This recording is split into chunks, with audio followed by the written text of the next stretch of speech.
அஸ்ஸலாமு அலைக்கும் வரஹ்மத்துல்லாஹி வபரகாத்துஹு. இந்த வீடியோவில் நாங்கள் பார்க்க போகிறது நாம பத. நாங்கள் இதுக்கு முந்தின வீடியோவில் பார்த்தோம் பத அப்படின்ற வச்சன அல்ஃபால் எத்தனை பங்கா பிரியுது. அதில் நாங்கள் பார்த்தோம் 3 பங்கா பிரியுது.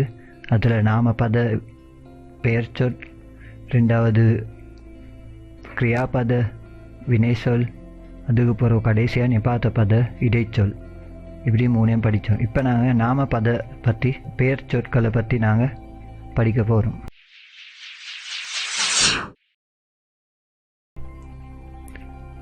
இப்போ உதாரணம் சொல்ல போனால் பெயர் சொற்கள் வந்தால் புத்கல நாம இது வரும். புத்கல நாமன்னு சொன்னால் ஒரு நபருக்கு வைக்கப்பட்ட பேரை கூட நாம பத உள்ளுக்கு அடங்கும்.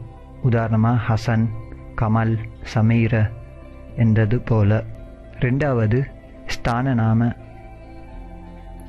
ஸ்தான நாமன்னு சொன்னால் ஒரு இடத்துக்கு வைக்கப்பட்ட பேர். இதையும் எங்களுக்கு நாம பத உள்ளுக்கு உள்ளடக்க இயலும். உதாரணத்துக்கு பாசலண்டா ஸ்கூல், அதுபோல் கொலம்பண்டா கொழும்பு, பள்ளி அண்டா பள்ளி.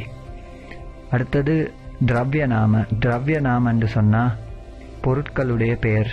உதாரணத்துக்கு புத்தகம், துரகத்தனைய, ஹேண்ட்ஃபோன், பேனா. அடுத்தது ஸ்வபாவ நாம. ஸ்வபாவ நாமன்னு சொன்னால் தன்மைகளை பற்றி வரக்கூடிய பெயர்கள், தன்மைகளை குறிக்கக்கூடிய பெயர்கள். உதாரணத்து சீத்தல, கூதல், ரசன, அழகு, கெத்த, அசிங்கம், பிண்டெடுக்கலும். அடுத்தது சத்வநாம. மிருகங்களுக்கு வைக்கப்பட்ட பெயர்கள். உதாரணத்துக்கு பல்லா, நாய், பூசா, பூனை, கிரவா, கிளி, இப்படின்னு வைக்கலும். அடுத்தது நாம பத எங்களுக்கு 2 பிரிக்கலும். ஒன்று தான் பிராணவாச்சி, ஆக்கில். பிராணவாச்சின்னு சொன்னால் உயிருள்ளது.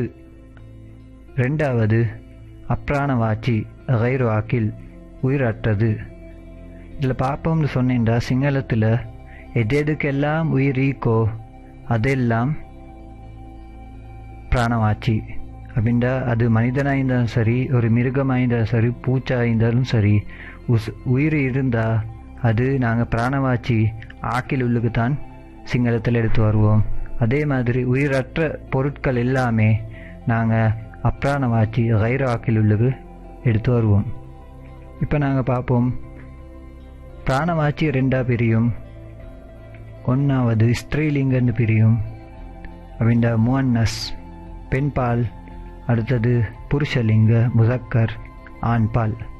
அதே மாதிரி அப்ராணவாச்சி எங்களுக்கு அது கீழால் ஒன்று வரும். அது என்னண்டா நபுன்சகலிங்க. அதை நாங்கள் அரபுல சொல்லுவோம் ஜாமித். ஜாமித்னா உயிரற்ற பொருட்களை நாங்கள் இப்படி சொல்லும். இப்போ ஒவ்வொன்றுக்கு நாங்கள் உதாரணம் பார்ப்போம். ஸ்திரீலிங்குக்கு உதாரணம் கெஹனிய, பெண். அடுத்து பெல்லிய, பெண் நாய். அடுத்து கமலான்றது ஒரு பெண்ணுடைய பெயர். அடுத்து புருஷலிங்கிக்கு உதாரணம் குருத்துமா, ஆசிரியர். ரெண்டாவது பல்லா, ஆண் நாய். அடுத்து கமல், இது ஒரு ஆணுடைய பெயர். அடுத்து நபுன்சகலிங்க ஜாமிதுக்கு உதாரணம் புட்டுவம், மேச, கச, மரம். இதோடு இந்த வீடியோ முடிஞ்சவங்களுக்கு விளங்காத ஏதாவது இந்த கமெண்ட்டில் கட்டாயமாக சொல்லுங்கள். அதே மாதிரி இந்த வீடியோவுக்கு ஒரு லைக் கொண்டு போட்டு இந்த சேனல் இன்னும் சப்ஸ்கிரைப் பண்ணில்லாட்டி சப்ஸ்கிரைப் பண்ணுங்கள். அதே மாதிரி நாங்கள் இந்த வீடியோவை தொடர்ந்து ஆர்டர் படியை நாங்கள் இந்த வீடியோ அப்லோட் பண்ணி கொண்டு வந்திருக்கிறோம். அடுத்த வீடியோவில் நாங்கள் சந்திப்போம். ஆகிர் தாவானா அல்ஹம்துலில்லாஹி ரப்பில் ஆலமீன். அஸ்ஸலாமு அலைக்கும் வரஹ்மத்துல்லாஹி வபரகாத்துஹு.